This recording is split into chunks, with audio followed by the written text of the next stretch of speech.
ప్రజలు మీరు ఇచ్చిన 6 గ్యారెంటీలు చూసి కదా మిమ్మల్ని గెలిపించింది.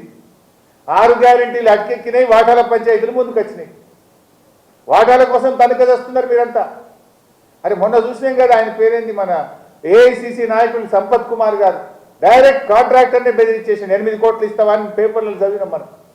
8 కోట్లు ఇచ్చేదాకా కాదు అని వాళ్ళను కొట్టుడు, బండ్లు గుంజుకునుడు. కాంట్రాక్టరే స్వయంగా పోలీస్ డిపార్ట్మెంట్కు కంప్లైంట్ ఇచ్చింది కదా. ఏది యాక్షన్, ఏది సిట్, ఏది? మా జర్నలిస్టులను వేధించడానికి సిట్టు, ప్రతిపక్ష పార్టీ బీఆర్ఎస్ను వేధించడానికి సిట్ల మీద సిట్లు, కమిషన్ల మీద కమిషన్లు. మరి వీటి మీద సిట్లేవి, కమిషన్లేవి? నేను అడుగుతున్నా. కాకీ బుక్ అందరికీ సమానమే అని నీతులు చెప్పే డీజీపీ శోధర్ రెడ్డి గారు, మీ కాకీ బుక్ కాకెత్తుకపోయిందా? ఎక్కడ పోయింది? కాంట్రాక్టర్ డైరెక్ట్గా పోలీస్ స్టేషన్లో కంప్లైంట్ ఇస్తే ఇప్పటికి ఎందుకు అరెస్ట్లు అయితే లేవు? ఏమైంది కాకీ బుక్? సజ్జనార్ బాగా మాట్లాడినావు కదా, మొన్న జర్నలిస్టులను బెదిరించినావు కదా. ఎమర్జెన్సీ ఉంటే మీరు ఇక్కడ ఉంటారా, నేను మీతో మాట్లాడతానా, మీరంతా జైల్లో ఉంటారని జర్నలిస్టులనే బెదిరించే ధోరణితో మాట్లాడినావు కదా. ఏమైంది నీ రూల్ బుక్? సజ్జనార్, నీకు ఇవేం కనబడతలేవా? నేను అడుగుతా ఉన్నా. ఇది ఒక దండుపాలెం ముఠా తయారైపోయింది. రాష్ట్రం పరువు తీస్తా ఉన్నారు మీరు. Telangana the best state in the country అని కేసీఆర్ గారు చూపించారు. పెట్టుబడులకు స్వర్గధామంగా కేసీఆర్ గారు చూపించారు.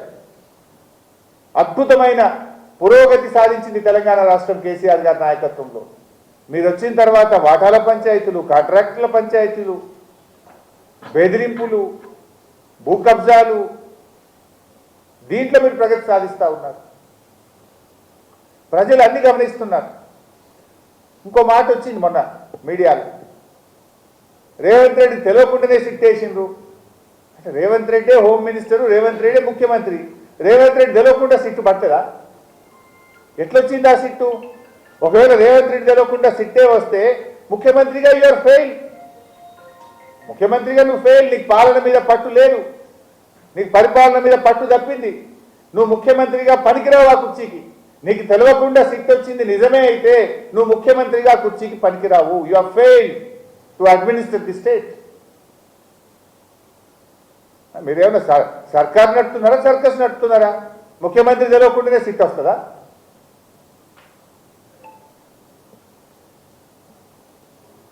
రేవంత్ రెడ్డి గారు నిన్న మాట్లాడిన వ్యాఖ్యలు చాలా తీవ్రంగా మేము ఖండిస్తూ ఉన్నాం.